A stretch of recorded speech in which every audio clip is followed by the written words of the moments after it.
إليك واجعل حسابي غير منحكم يا ربي بالمصطفى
المؤلف هذا الكتاب أبي زكريا رسول الحبيب عبد الله بن علي حدث إلى حضرة النبي محمد مصطفى رسول الله صلى الله عليه وسلم برام الفاتحة.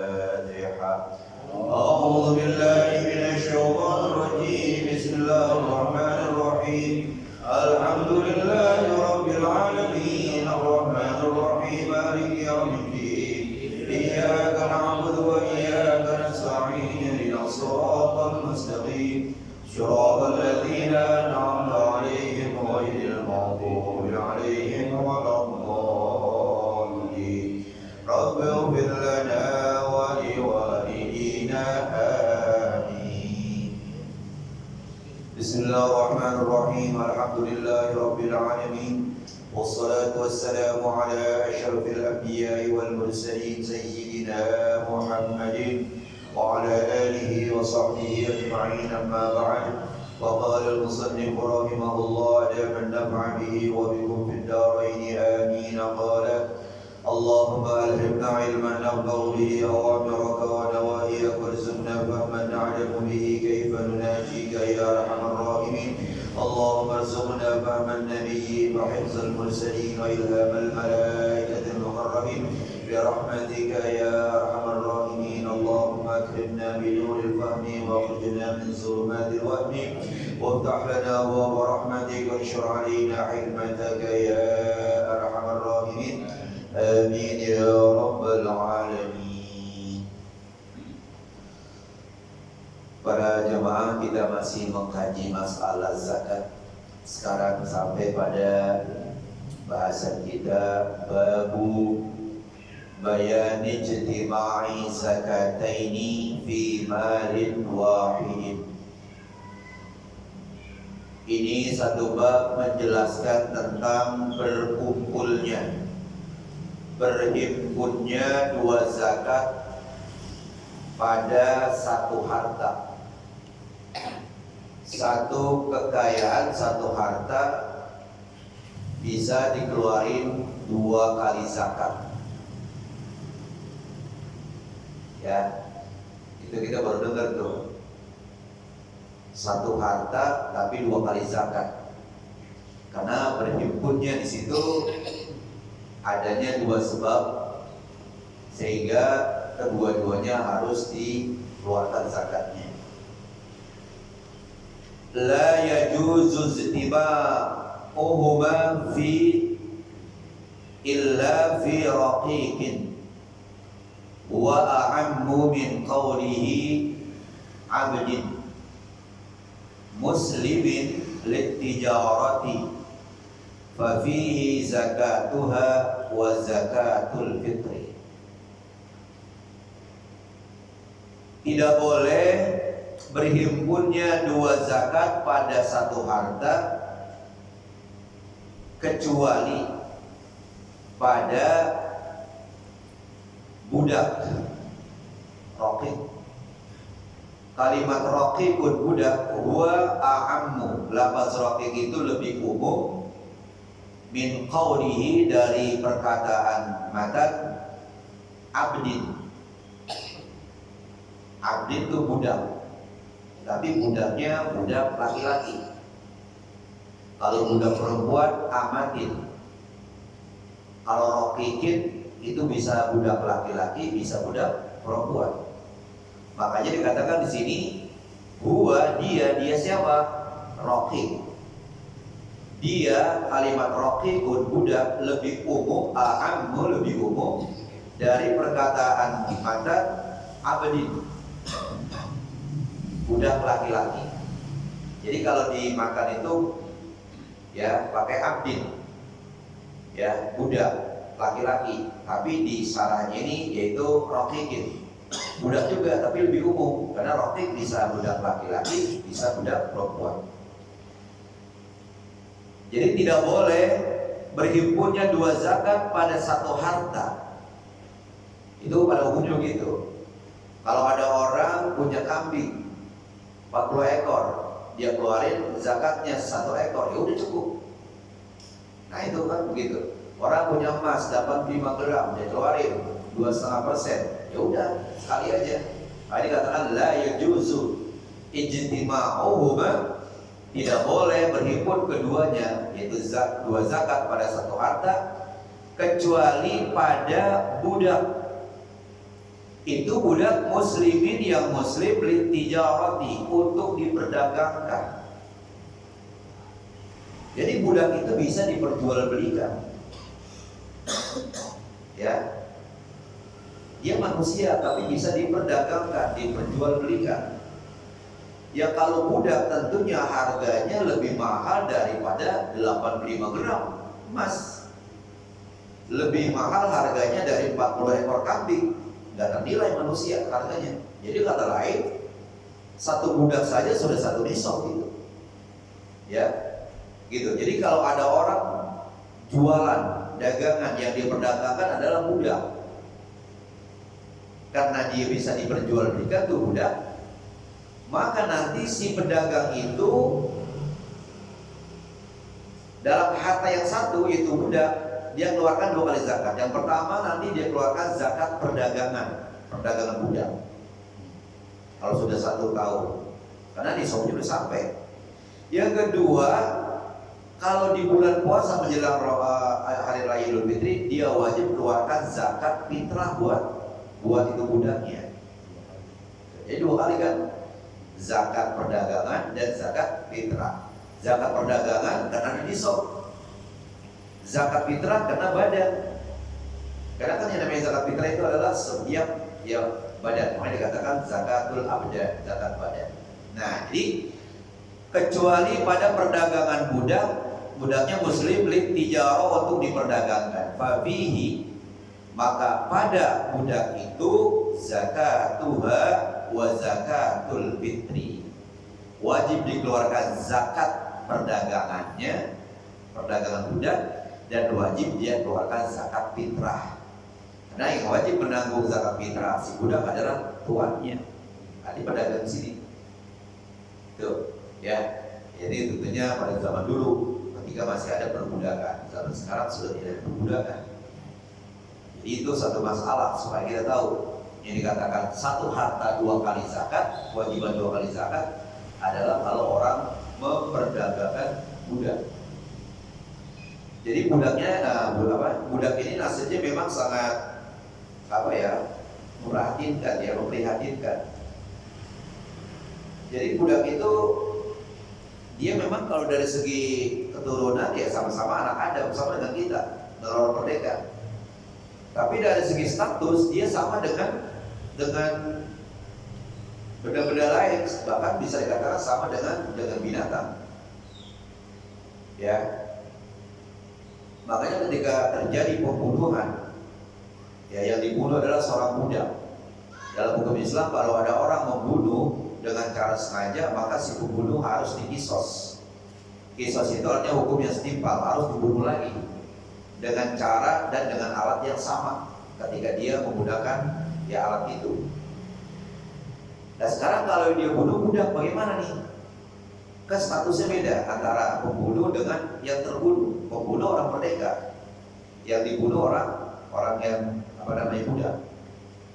Nah maka di dalam kajian kias itu artinya menganalogikan, menyamakan suatu hukum yang belum ada ketentuan hukumnya dengan hukum yang sudah ada ketentuan hukumnya, yang sudah ada dalilnya.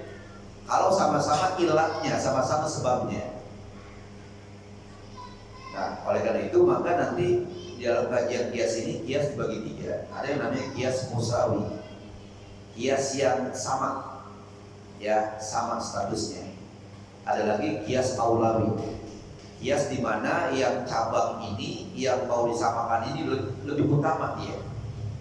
Ada lagi kias sibah, kias sibah itu mau dicari kemana lebih serupa nih, ya. Jadi umpamanya gini, ada sebuah hukum yang belum ada status hukumnya, belum ada dalilnya, seperti membakar harta anak yatim. Itu dicari dalilnya dari Al-Quran ataupun hadis, nggak ada.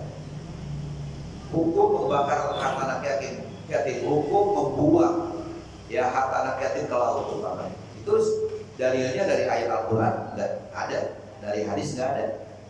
Tetapi ada ayat wala taqulu amwalal yatama zulman, itu ayat. Itu dalil. Dilarang memakan harta anak yatim secara zalim. Apa ilatnya? Apa sebabnya dilarang memakan harta anak yatim? Karena menghabiskan, memusnahkan harta anak yatim jadi habis. Haram memakan harta anak yatim, ilatnya atau sebabnya adalah menghabiskan. Sekarang ada suatu hukum yang belum ada dalilnya. Kalau membakar anak yatim, nah sekarang nih membakar harta anak yatim mau disamakan dengan memakan harta yatim. Kalau sebab dilarang memakan harta anak yatim karena menghabiskan, kalau membakar sama-sama menghabiskan juga. Membuang ke laut sama-sama menghabiskan. Nah makanya ini mengkiaskan membakar harta anak yatim disamakan, dikiaskan dengan memakan harta anak yatim. Kalau makan harta anak yatim haram, maka membakar harta anak yatim haram juga. Kenapa? Sama-sama sebabnya. Apa sebabnya? Sama-sama menghabiskan. Itu namanya kias musawi. Ya, biar wawasan kita ada sedikit luas tentang fikih ini. Ada lagi kias aulawi, di mana yang belum ada hukumnya ini kelihatannya lebih pantas diberikan hukum. Umpamanya dalam Al-Quran, fala taqul lahuma uffin. Kita sebagai anak diharamkan mengatakan kepada ibu bapak kita, menghardik ibu bapak kita, haram. Hukumnya haram. Apa sebabnya? Apa ilatnya? Karena menyakiti perasaan orang tua. Orang tua capek, mengandung, melahirkan, membesarkan. Anak tinggal apa sih susahnya? Hanya mengatakan bisa hanya mengatakan bodoh marah-marah orang tua, sakit perasaan orang tua. Sekarang memukul orang tua, nggak ada dalilnya dari ayat Al-Quran, nggak ada dalil dari hadis. Sekarang mau dikiaskan, kalau mengatakan saja diharamkan, memukul. Sekarang kita lihat Sebab dilarang mengatakan menyakiti perasaan orang tua. Kalau memukul, lebih lagi, lebih sakit lagi. Nah ini makanya yang mau dikiaskan itu hukumnya lebih berat. Makanya dikatakan kias aulawi, kias yang lebih-lebih. Karena sama-sama menyakiti perasaan orang tua. Nah ada lagi yang ketiga, kias shibhun. Mau dicari nih lebih berat kemana kesamaannya. Ada budak dibunuh, ya. Seharusnya kan kalau mau bunuh orang merdeka, si pembunuh dibunuh lagi. Sekarang kalau orang merdeka mau bunuh budak, apakah orang yang merdeka dibunuh lagi? Dilihat. Oh ternyata di sini si budak itu dia mau disamakan lebih cenderung lebih dekat kepada binatang. Kalau orang menabrak kambing, kambingnya mati, maka orang itu ditabrak lagi gak? Tanya sekarang. Ada orang naik motor, dia tabrak, dia sengaja ditabrak kambing, kambing mati. Sekarang si penabrak atau orang yang naik motor nabrak kambing itu dia ditabrak lagi pakai motor supaya mati bukan? Enggak. Kenapa? Karena itu binatang. Nah maka budak disamakan dengan binatang. Kenapa? Sama-sama bisa dijual, bisa dibeli, bisa dihadiahkan, bisa digadaikan, ya, bisa diwariskan. Nah maka ya si budak ini lebih disamakan dengan binatang. Maka si pembunuh tidak dibunuh lagi. Sama seperti kita membunuh binatang, maka kita tidak dibunuh. Paling kena sanksi, kena hukuman lain. Nah itu namanya qiyas shib. Nah, jadi karena sini kita bicara masalah budak. Jadi kembali kepada permasalahan kita, kalau ada orang dagangan budak, maka orang itu 2 kali zakat. Yang pertama zakat perdagangan karena sudah sampai nisabnya. Yang kedua zakat fitrah buat si budak tadi karena itu namanya badan, zakatul abdan. Wa zadal aslu ala hadhihi. Di dalam kitab asalnya ditambah lagi. Maksudnya dalam matan. Matan itu artinya kitab yang masih pokok-pokok. Nah setelah disyarahkan kayak kita namanya syarah, disyarah dikomentari, artinya lebih luas lagi. Nah, wazadal aslu ala hadi, ya menambahkan dari asal kitab ini ya ala hadi dari yang tadi perdagangan budak itu, yaitu man lahu nisabun wa alaihi dainun misluhu fa ala kullin minal malikaini az-zakatu. Tetapi wa fihi nazrun. Ini artinya ulama masih berbeda pendapat tentang ini, yaitu man lahu nisabun. Ada orang yang memiliki harta 1 nisab. Katakanlah si A, katakanlah si Muhammad punya duit 85 juta. 85 juta itu sama dengan 85 gram. 85 gram itu adalah nisab, ya, sudah 1 nisab untuk emas. Katakanlah kalau 1 gram itu 1 juta, berarti 85 gram 85 juta. Berarti dia punya duit 1 nisab. Nanti kalau sudah 1 tahun dia wajib keluarin 25%. Ya kalau 100 juta saja baru 2,5 juta. Kalau dapat 5 juta di bawah itu, ya jangan takut kurang. Nanti ada berkahnya. Ya, karena kalau tidak harta kita bercampur dengan harta pakai miskin jadi kotor. Jadi orang punya uang, punya harta 1 nisab, tetapi wa alaihi dainun misluhu, tapi dia punya tanggungan hutang 85 juta juga. Tuh. Dia punya duit 85 juta, punya hutang 85 juta juga. Ya. Fa'ala kullin minal malikaini, maka di atas setiap dari 2 pemilik, orang yang memiliki uang 85 juta dia wajib zakatkan uangnya. Orang yang ngutangin, katakanlah si Muhammad ngutang sama Hasan, Hasan juga wajib keluarin uangnya, zakatnya, zakat uangnya. Kenapa? Karena dia punya uang walaupun gak ada di tangan, ada sama si Muhammad. Timbul pertanyaan, loh kok si Hasan uangnya gak ada di tangan, ada sama Muhammad? Nah itu lupa dikatakan wa fihi nazrun, dalam hal ini perlu peninjauan. Jadi ada yang mengatakan tetap si Hasan wajib keluarin zakat uangnya, walaupun uangnya nggak ada di tangan. Ada yang mengatakan gak wajib dia. Kenapa? Karena uang nggak ada di tangan. Sementara Ibnu Ruslan dalam kitab Zuhud mengatakan begitu. Ya.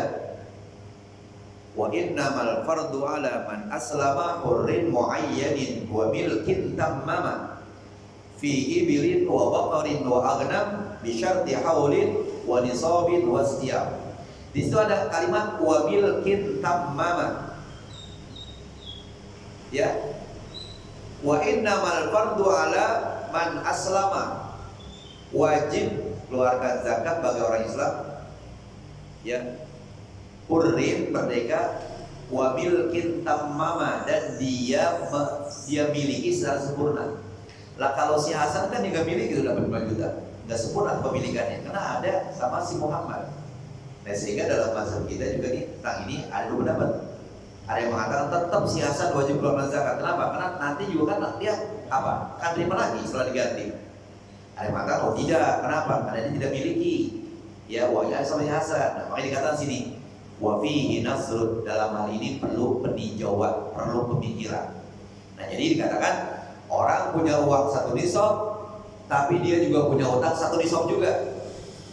Ya dikatakan di sini si Hasan dalam contoh kita yang punya uang 1 nisab keluarkan zakat uangnya, ya, si Muhammad ini dan si Hasan juga wajib keluarkan zakat uangnya walaupun ada sama si Muhammad. Tapi wa fihi nazrun, dalam hal ini perlu pemikiran. Bahasa kita apa iya begitu? Kan si Hasan duitnya gak ada di tangan, ada sama Muhammad. Nah gitu kira-kira, ya. Wa fihi nazrun. Kenapa? Li'anna zakataini lam yajtami'ha fi malin wahidin. Kenapa? Perlu peninjauan, perlu pendidikan, perlu pemikiran. Karena sesungguhnya 2 zakat itu tidak akan berhimpun keduanya pada satu harta. Ya jelas itulah pendapat. Ya, nah, jadi inilah yang dikatakan 2 zakat pada satu harta. Gambaran kayak tadi, pedagang, seorang pedagang yang memperdagangkan budak 2 kali zakat. Yang kedua, orang yang punya uang 1 nisab dan juga punya hutang 1 nisab. 2 orang beda yang keluarin. Ya, si Muhammad keluarin zakat duitnya, si Hasan juga keluarin zakat duitnya. Hanya si Hasan duitnya gak ada di tangan, ada sama Muhammad. Itu dalam contoh. Ntar ya, dan tadi bilang si Muhammad dulu kebetulan utang, kan bilang utang. Ya, ini contoh. Ya kayak kan si Hasan asik gue punya duit, ya, tapi diutangin sampai utang si Muhammad. Ya. Nah itu jadi itu yang dikatakan apa? Yang dikatakan 2 kali zakat dalam satu harta. Kemudian yang berikutnya babul mubadalah. Bab tentang al-mubadalah. Mubadalah ini artinya jual beli barter. Kita kan biasa kalau jual beli itu barang sama duit. Ya kita beli motor pakai duit, di mobil pakai duit, di rumah pakai duit. Nah sekarang barang sama barang. Tapi jangan salah paham lagi. Kadang-kadang orang kalau bilang barang udah asosiasinya udah lain lagi. Ya, barang lu tuh mana-mana. Nah baru udah kali itu ya. Ya. Nah jadi ada orang jual kambing pakai rempah-rempah. Dulu kalau kita zaman dulu, ketika kita baru awal merdeka atau mungkin sebelum merdeka, kita kan banyak melimpah rempah-rempah, tetapi kita tidak memiliki atau sedikit kali masih punya alat-alat pertanian yang canggih, yang elektronik begitu. Sementara negara Eropa itu mereka sudah memproduksi alat-alat yang canggih itu, tapi mereka rempah-rempah kurang. Nah udah mereka kirim kemari mungkin pesawat, traktor, apa-apa, ya. Nah kita kirim ke sana rempah-rempah. Ya kan, tembakau dan semacamnya. Nah itu namanya barter, jual beli barter, barang dengan barang. Nah nanti ini bagaimana cara ngitung haulnya? Haul itu artinya setelah 1 tahun, ngitung 1 tahun dari mulai dagang atau mulai transaksi. Karena orang mungkin dari awal dagangnya belum berjalan tuh 1, 2, 3 bulan, pas 4 bulan baru terjadi transaksi jual beli barter. Ya. orang jual katakanlah emas udah dibeli pakai kambing, karena orang kampung punya kambing, emas gak punya, ada emas blokotan ya pakai kambing. Nah, apakah dari mulai dia dagang ya 4 bulan yang lalu, katakanlah Januari, Januari, Februari, Maret, April ini ketika terjadi transaksi. Nah, dikatakan di situ babul mubadalati, ini bab tentang pertukaran atau barter, bahasa ekonomi barter. Hiya mujibatun listinafil hauli illa fi thalathi masaila. Jual beli barter yang sahih, yang benar, mujibatun itu menyebabkan listinafil hauli, untuk memperbaharui haul.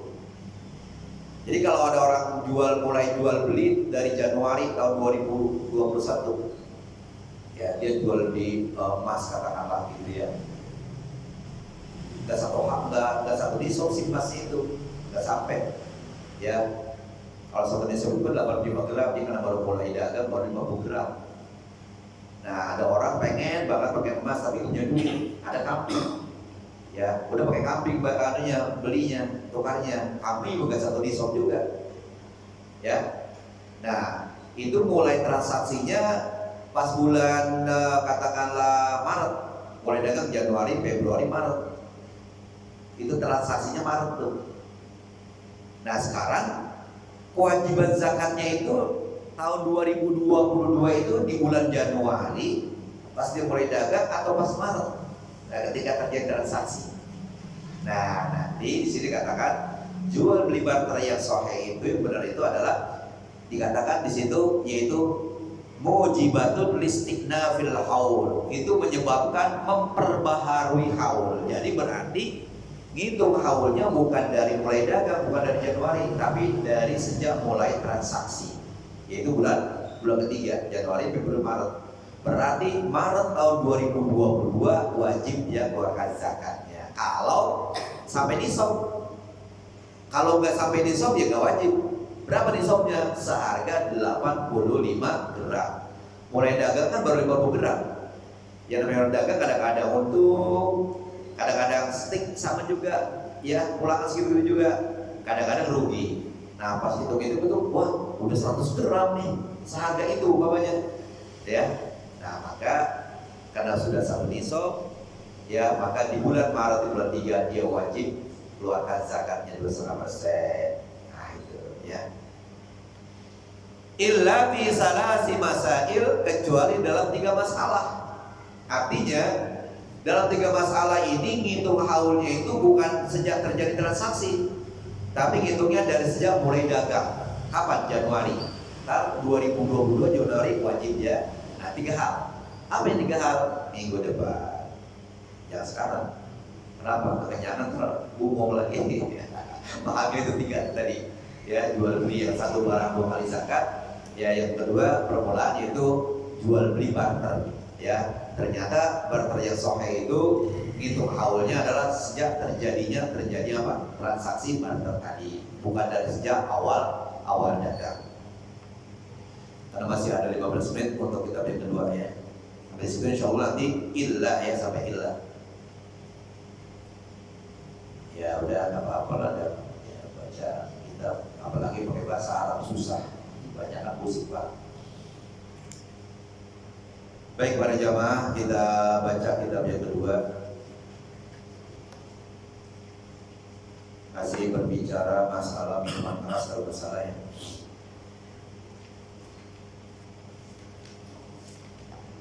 Sekarang kalau tidak salah, anna min ahamil muhibbat. Oh, sekarang kita sudah sampai pada kewajiban untuk mengamati hati dan panca indera. Bukan minuman keras lagi. Minum keras dianggap sudah selesai. Sekarang adalah tentang mengamati, memperhatikan hati dan panca indera, dengan kata lain batin dan lahir. Ya, batin kita, hati kita, dan lahir kita. Anggota lahir itu artinya anggota badan. Bismillahirrahmanirrahim. Anna min ahamil muhimmati ala kulli mu'minin. bahwasanya dari yang penting ya, bahwasanya yang penting dari yang penting di setiap atau di atas setiap orang mukmin apa? Yaitu muraqabata qalbihi wa jawarihi, yaitu mengamati hatinya dan panca inderanya. Hati kita harus kita amati, kira-kira hati kita ini bersih atau kotor. Panca indera kita apalagi yang kelihatan itu ya, tangan kita bagaimana, kaki kita bagaimana melangkahnya, mulut kita bagaimana kalau bicara, telinga kita apa yang kita dengarkan, ini harus kita amati. Banyakkan kebaikan atau keburukan. Hati dan panca indera kita harus kita amati. Wa mura'atahuma, dan juga kita wajib menjaga hati dan panca indera. Ya, menjaga lahir dan batin kita. Wa badlal juhdi fi hifzihima, dan juga kita curahkan kesungguhan kita di dalam menjaga keduanya. Jadi jangan setengah-setengah, betul-betul ini kita jaga hati dan panca indera kita. Wa kaffahuma an musakhitillahi wa makarihi, an masakhitillahi wa makarihi, dan kita cegah keduanya, hati dan panca indera kita, dari ya murka, dari timbulnya murka Allah dan kebencian Allah. Apa kemurkaan dan kebencian Allah? Yang bisa timbul dari perlakuan kita, dari hati kita umpamanya. Ya, murka Allah, benci Allah, mungkin hati kita itu dendam, ya, mungkin itu hati kita kotor, panca indera kita gitu juga, ya, suka memukul orang dan lain-lainnya. Nah, itu perbuatan yang menimbulkan murka dan kebencian Allah. Sebaliknya, wastimalahuma bimahabbillahi wa maradihi, dan mempergunakan keduanya, hati dan panca indera ini, untuk melakukan perbuatan-perbuatan yang menimbulkan cintanya Allah dan ridhonya Allah. Perbuatan apa yang Allah jadi ridho bagi kita? Katakanlah pekerjaan mulut, ya kita menasihati orang, kita baca Al-Quran, maka kita ya melihat yang baik-baik, kita melihat Al-Quran. Nah, itu kan yang menyebabkan cinta Allah dan juga menyebabkan ridho Allah kepada hati dan panca indera kita. Wa qad qala ta'ala, Allah Subhanahu wa taala berfirman, innas sam'a wal basara wal fuada kullu ulaika kana anhu mas'ula. Sesungguhnya pendengaran, kuping, wal basara, penglihatan mata, wal fuada, hati, kullu ulaika, semuanya itu, penglihatan, pendengaran dan hati, kana anhu mas'ula, nanti dimintakan pertanggungjawaban jawab oleh Allah Subhanahu wa taala. Kalau di dunia belum, ntar di akhirat ditanya tuh, ya, siapa yang nanya? Allah. Apa yang ditanya? Ya, kuping kita, mata kita, hati kita. Bisa ngomong? Bisa. Al-yawma nakhtimu ala afwahihim wa tukallimuna aydihim wa tashhadu arjuluhum bima kanu yaksibun. Hari itu, kapan hari kiamat nanti? Nakhtimu, kami kunci, ya, ala afwahim, mulut mereka. Mulutnya dikunci, udah digembok. Wa tukallimuna aydihim, dan kami mintakan, ya, berbicara kepada kami apa? Tangan mereka, kaki mereka. Jadi yang bicara nanti kaki, tangan, gitu. Biar nggak punya mulut, dia bisa ngomong nanti, ya, gitu. Nggak bisa nolak lagi udah. Jadi katanya di situ, kullu ulaika kana anhu mas'ula, kuping, mata, hati, semuanya itu dimintakan pertanggungjawaban oleh Allah Subhanahu wa taala. Itu harus hati-hati ya. Wal qalbu wal jawarihu min a'zami ni'amillahi ala ibadihi. Hati dan panca indera adalah nikmat Allah yang paling besar diberikan kepada hamba-hambanya. Nikmat banyak, yang terbesar adalah hati dan panca indera. Ya, kalau nggak ada hati, nggak ada perasaan, kita nggak ada rasa sayang, nggak ada rasa sungkan, ya. Panca indera juga gitu. Kalau nggak ada gimana, kita nggak bisa melihat, nggak bisa mendengar, nggak bisa jalan, nggak bisa memegang.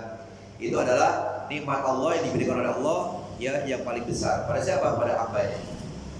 Faman istamalaha bi ta'atihi, maka siapa-siapa yang menggunakan nikmat itu dengan mentaati Allah, kaki kita langkahkan ke mushola, tangan kita gunakan ya untuk nolong orang, mata kita gunakan untuk melihat Al-Quran, mulut untuk baca Al-Quran. Wa zayyanaha bimahabbihi, dan dia hiasi itu nikmat Allah dengan apa-apa yang dicintai oleh Allah. Ya. Kemudian wa sarafa kullan minha, dan dia gunakan semuanya itu, ya, itu nikmat-nikmat Allah diberikan fima khuliqalahu, digunakan pada tempat yang memang diciptakan untuk itu. Kaki digunakan oleh Allah SWT untuk melangkahkan ke tempat yang baik. Tangan digunakan untuk membantu orang. Mata diciptakan oleh Allah untuk melihat yang baik-baik. Itu memang diciptakan oleh Allah semua anggota badan untuk itu. Itu digunakan kullan minha, semua nikmat tadi fima khuliqalahu, terhadap apa yang diciptakan oleh Allah untuknya. Nah, maka orang yang seperti itu dikatakan faqad syakara ni'mata, maka sungguh, ya, orang itu dikatakan syukur nikmat. Jadi kita ini sekarang lagi duduk di sini, ya, berarti kita sedang mensyukuri nikmat Allah. Dikasih telinga mendengarkan, ya, uraian kitab-kitab dari ulama, ya kan? Maaf, pantat kita, ya, dijadikan oleh Allah untuk duduk, kita duduk, ya, di sini untuk lama-lama 1 jam. Nah, itu namanya, itu kita sedang syukur nikmat. Kalau orang mensyukur nikmat Allah akan ditambah, la in syakartum la azidannakum wa la in kafartum inna 'adzabi lasyadid. Di samping itu, di samping kita syukur nikmat, wa hafizul hurmata, dan memelihara, menjaga apa yang diharamkan. Artinya diharamkan itu dia jaga, dikerjakan, ya. Wa ahsanal khidmata, atau wa hafizul hurmata, dan dia jaga itu kehormatan. Wa ahsanal khidmata, dan dia berkhidmat dengan sebaik-baiknya. Arti berkhidmat itu artinya menghambakan diri, ya. Khadim itu kan bujang. Kalau bujang itu dia bagaimana, apa kata Tuhan, disuruh itu dikerjakan, suruh ini dikerjakan. Nah, jadi kalau kita berkhidmat kepada Allah, jadi apa kata Allah kita lakukan. Ya, jadi itu dikatakan wa ahsanal khidmah, dan sebaik-baik pelayanan. Oleh karena itu, walahu indallahi jazaa'us syakirin, bagi orang yang semacam itu nanti di sisi Allah akan mendapatkan balasan orang-orang yang syukur. Nah, orang yang syukur itu sedikit, wa qalilun min ibadiyasy syakur, ya, sedikit hambaku yang bersyukur. Nah, jadi dari sekian banyak hamba Allah ini, Allah yang sendiri mengatakan dalam Al-Quran, sedikit jumlahnya. Mudah-mudahan kita termasuk yang sedikit. Amin ya rabbal alamin. Nah, ini diantaranya kita sedang mensyukuri nikmat Allah. Juga wasawabul muhsinin, nanti di sisi Allah orang itu akan mendapatkan pahala orang-orang yang berbuat kebaikan. Innallaha la yudhi'u ajra man ahsana amala, sesungguhnya Allah tidak menyia-nyiakan balasan orang yang baik amalnya. Lah, manusia aja begitu, kalau orang berbuat baik, ya pasti akan diberikan kebaikan lagi, apalagi Allah Subhanahu wa taala, gitu, ya. Ada sebuah ungkapan, al-insan abdul ihsan. Al-insan, manusia, abdul ihsan, menjadi budaknya orang yang pernah berbuat baik kepada dia. Kita kalau orang udah banyak kebaikan sama kita udah serba salah. Istilah kata disuruh apapun juga kita mau kerjain. Kenapa? Orang itu udah banyak, ya, kebaikan sama kita. Itu dikatakan al-insan abdul ihsan. Manusia itu adalah budaknya kebaikan orang. Ya, nah apalagi Allah. Ya Allah udah baik banget sama kita. Nah kita pantas menjadi budaknya. Makanya kan kita katakan hamba Allah. Ya kan? Artinya hamba apa itu? Budak. Apa kata Allah sebagaimana budak tuh, Pak? Ya budak kan apa kata Tuhan yang dilakukan. Ya kita begitu juga. Tentunya Allah tidak akan mungkin memerintahkan kita pada perbuatan yang tidak baik, gitu kan? Jadi innallaha la yudhi'u ajra man ahsana amala. Sesungguhnya Allah tidak akan menyia-nyiakan ya pahala orang yang berbuat kebaikan. Insyaallah nanti kita lanjutkan bahwa man arsala qalbahu. Karena 1 menit lagi ya. Maka ini dulu udah azan. Para jamaah sebelum kita baca doa, mari kita baca Fatihah dengan harapan mudah-mudahan Allah Subhanahu wa taala memberikan pahala kepada orang-orang yang telah mendermakan hartanya di mushola kita ini, dan mudah-mudahan orang tua kita, saudara kita, teman kita, dan orang-orang yang kita cintai sudah meninggal dunia ditempatkan tempat sebaik-baiknya. Teman-teman kita, saudara kita lagi pada sakit, kesehatan badannya, anak cucu kita sedang belajar dijaga dan pelihara Allah Subhanahu wa taala, dan diberikan ilmu yang bermanfaat. Ala hadi niyya al-Fatihah. A'udzu billahi minasy syaithanir rajim. Bismillahirrahmanirrahim. Alhamdulillahi rabbil alamin, arrahmanir rahim, maliki yaumiddin. Iyyaka na'budu wa iyyaka nasta'in. Ihdinas siratal mustaqim, siratal ladzina an'amta 'alaihim ghairil maghdubi 'alaihim waladdallin. Rabbighfir lana wa liwalidina. اللهم صل على سيدنا محمد وعلى ال سيدنا محمد. اللهم اجعل جمعنا هذا جمعا مرحوما، تفرقنا من بعده تفرقا معصوما، ولا تجعل اللهم فينا ولا معنا ولا يطعنا شقيا ولا مهدودا ولا محروما وفي سؤال. اللهم تحيتهم فيها سلام واخر دعواهم الحمد لله رب العالمين. تقبل الله. السلام عليكم ورحمه الله وبركاته.